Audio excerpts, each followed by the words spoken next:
Russia Ukraine యుద్ధం రోజుకో సరికొత్త మలుపు తిరుగుతోంది. ఇరు దేశాల మధ్య కాల్పుల విరమణ ఒప్పందానికి మధ్యవర్తిత్వం నేర్పుతామని ముందుకు వచ్చిన అమెరికా ప్రెసిడెంట్ డొనాల్డ్ ట్రంప్ పత్తా లేకుండా పోయారు.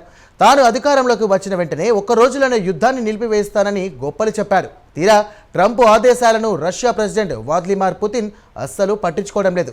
బదులుగా పుతిన్ భారీ ఎత్తున ఉక్రెయిన్కు దాడులకు పాల్పడుతున్నాడు. కాగా ఆదివారం నాడు ఉక్రెయిన్లో ఈశాన్య ప్రాంతంలోని సుమీ నగరంలో భారీ ఎత్తున బాలిస్టిక్ మిసైల్స్తో దాడులకు తెగబడ్డారు. దీంతో కనీసం 50 మంది పౌరులు మృతి చెందగా వందలాది మంది తీవ్రంగా గాయపడ్డారు. తాజాగా దాడులను ఇటు యూరోపియన్ యూనియన్తో పాటు అమెరికా ఖండించాయి. ఈ ప్రత్యేక కథనంలో దాడులకు సంబంధించి మరింత సమాచారాన్ని ఇప్పుడు తెలుసుకుందాం.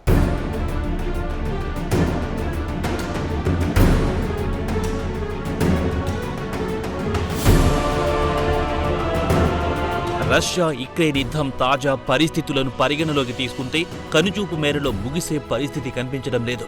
రష్యా పౌరులను యుక్రెయిన్లో 2వ తరగతి పౌరులుగా చూస్తున్నారని పుతిన్ ఫిబ్రవరి 24, 2022న యుద్ధాన్ని ప్రారంభించారు. ఇక పుతిన్ ఉద్దేశం యుక్రెయిన్ను వారం 10 రోజుల్లో దారిలో తెచ్చుకుందామనుకున్నాడు. తీరా చూస్తే 3 నుంచి 4వ సంవత్సరంలో అడుగు పెట్టింది. అయితే యుక్రెయిన్ వెనుకుండి ఇటు అమెరికా అటు యూరోపియన్ యూనియన్లు ఆయుధాలతో పాటు డబ్బు సమకూర్చి రష్యాపై యుద్ధాన్ని కొనసాగిస్తున్నాయి.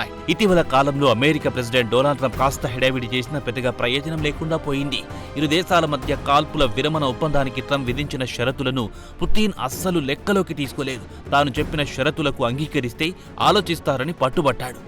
ముందుగా యుక్రెయిన్లో జెలెన్స్కీని అధ్యక్ష పదవి నుంచి దించాలని షరతు విధించినా ప్రజాస్వామ్యయుతంగా గెలిచిన జెలెన్స్కీని పదవి నుంచి తప్పించమని తెగేసి చెప్పింది.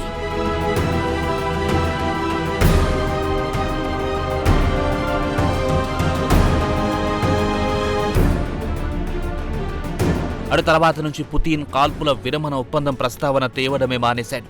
ఇటు చైనా నుంచి అటు ఉత్తర కొరియా నుంచి పెద్ద ఎత్తున కిరాయి సైనికులను పోగేసి యుక్రెయిన్ ఫ్రంట్ లైన్ కు పంపిస్తున్నాడు. ప్రస్తుత పరిస్థితుల్లో పుతిన్ కాల్పుల విరమణకు అంగీకరించే పరిస్థితి లేదు. అమీతుమి తేల్చుకోవడానికి సిద్ధంగా ఉన్నాడు. దీనికి ఉదాహరణ చెప్పుకోవాలంటే ఆదివారం యుక్రెయిన్ ఈశాన్య ప్రాంతంలోని సుమీ నగరంపై అత్యంత భయంకరమైన బాలిస్టిక్ మిసైల్స్ తో దాడులు చేశారు. ఈ దాడిలో కనీసం 50 మంది యుక్రెయిన్ పౌరులు ప్రాణాలు కోల్పోగా వందలాది మంది తీవ్రంగా గాయపడ్డారు. మృతుల సంఖ్య మరింత పెరిగే అవకాశాలున్నాయని యుక్రెయిన్ అధికారులు చెబుతున్నారు. రష్యాకు చెందిన 2 మిసైల్స్ నగరం నడిబొడ్డున స్థానిక కాలమానం ప్రకారం ఆదివారం ఉదయం 10:15 పడ్డాయి. ఆ సమయంలో అక్కడి ప్రజలు పామ్ సండే సంబరాల్లో మునిగి తేలుతున్నారు. క్రిస్టియన్ల పవిత్ర వారం తొలి రోజునే పుతిన్ యుక్రెయిన్పై భయంకరమైన బాంబుల వర్షం కురిపించారని అధికారులు వాపోతున్నారు.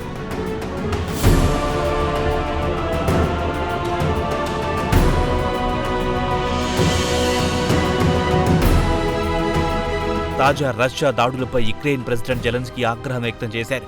రష్యా బాలిస్టిక్ మిసైల్స్ దాడిలో అమాయకులు ప్రాణాలు కోల్పోయారు. పసిపిల్లలు ప్రాణాలు కోల్పోవడంతో గుండె తరుక్కుపోతుందని ఆవేదన వ్యక్తం చేశారు. యుక్రెయిన్పై రష్యా విచ్చలవిడిగా అత్యంత ప్రమాదకరమైన బాలిస్టిక్ మిసైల్స్ ప్రయోగించడం పట్ల యావత్ ప్రపంచం మౌనం వహించరాదని కోరారు. రష్యా దాడులను యావత్ ప్రపంచం ఖండించాలని కోరాడు జెలెన్స్కీ. ప్రపంచ దేశాలన్నీ కలిసి యుద్ధానికి ముగింపు పలకాలని, పుతిన్పై ఒత్తిడి తేవాలని కోరారు జెలెన్స్కీ. అలాగే యుక్రెయిన్ ప్రజల మాన ప్రాణాలకు గ్యారంటీ ఇప్పించాలని కోరారు. కాగా రష్యా ఎమర్జెన్సీ సర్వీస్ ప్రకారం మృతుల సంఖ్య మరింత పెరిగే అవకాశం ఉందని చెబుతున్నారు. అయితే తాజా దాడి గురించి కానీ మృతుల సంఖ్య గురించి కానీ రష్యా తక్షణమే స్పందించలేదు.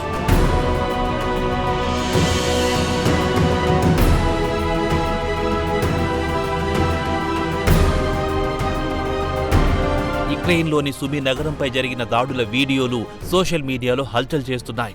రష్యా బాలిస్టిక్ మిసైల్ నగరం నడిబొడ్డున పడగానే ఆ ప్రాంతమంతా పొగతో నిండిపోయింది. పెద్ద ఎత్తున భవనాలు ధ్వంసమయ్యాయి. మృతదేహాలు చెల్లాచెదురుగా పడ్డాయి.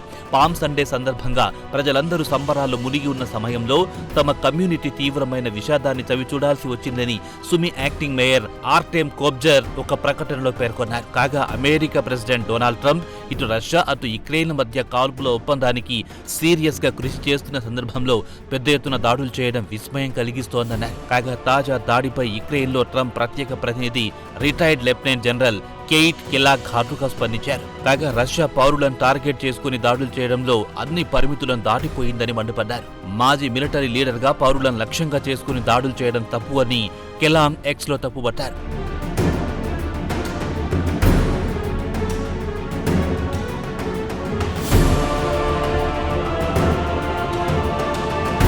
ఇదిలా ఉండగా గత శుక్రవారం నాడు ట్రంప్ ప్రతినిధి Steve Witkoff Russia president Vladimir Putin ను సెయింట్ పీటర్బర్గ్ లో కలిశారు. ఇద్దరు యుద్ధం గురించి చర్చించుకున్నారు. కాగా రష్యా మీడియాలో వస్తున్న వార్తల సమాచారం ప్రకారం ఇరువురు నాయకులు సుమారు 4 గంటల పాటు సమావేశమయ్యారు. కాగా చర్చల గురించి ట్రంప్ స్పందించారు. ఇరువురి మధ్య యుద్ధం ముగింపునకు సంబంధించి చర్చలు చక్కగా సాగాయన్నారు. కాగా ఆదివారం నాడు బాలిస్టిక్ మిసైల్ దాడుల గురించి జెలెన్స్కీ స్పందించారు. అమెరికా జోక్యం చేసుకుని యుద్ధాన్ని ఆపాలని కోరిన రష్యా మాత్రం యుక్రెయిన్లోని పౌరుల నివాసంపై అత్యంత ప్రమాదకరమైన బాలిస్టిక్ మిసైల్స్తో పాటు బాంబుల వర్షం కురిపిస్తోంది. రష్యా పద్ధతులను చూస్తుంటే టెర్రరిస్టుల కంటే కూడా ఘోరంగా ప్రవర్తిస్తున్నారని మండిపడ్డారు.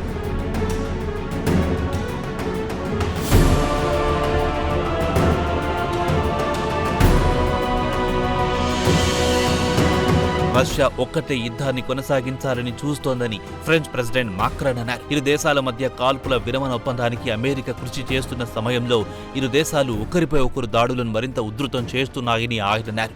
కాగా అమెరికా మధ్యవర్తిత్వం నిలిపి ఎనర్జీ ఇన్ఫ్రాస్ట్రక్చర్పై దాడులు చేయరాదని షరతు విధించినా ఇరు దేశాలు పట్టించుకోవడం లేదని మాక్రాన్ వాపోయారు. కాగా అమెరికా ప్రతిపాదించిన కాల్పుల ఒప్పందం ప్రతిపాదనను యుక్రెయిన్ అంగీకరించింది. అయితే రష్యా మాత్రం మాటిమాటికి అడ్డంకులు సృష్టిస్తోంది. అలవిగాని కండిషన్లు పెట్టి శాంతి చర్చలు ముందుకు సాగకుండా అడ్డుకుంటున్నాడని మాక్రాన్ పుతిన్పై మండిపడ్డారు. యూరోపియన్ యూనియన్ కూడా కాల్పుల విరమణ ఒప్పందానికి గండి పెడుతున్నాడని పుతిన్పై ఆగ్రహం వ్యక్తం చేస్తున్నారు.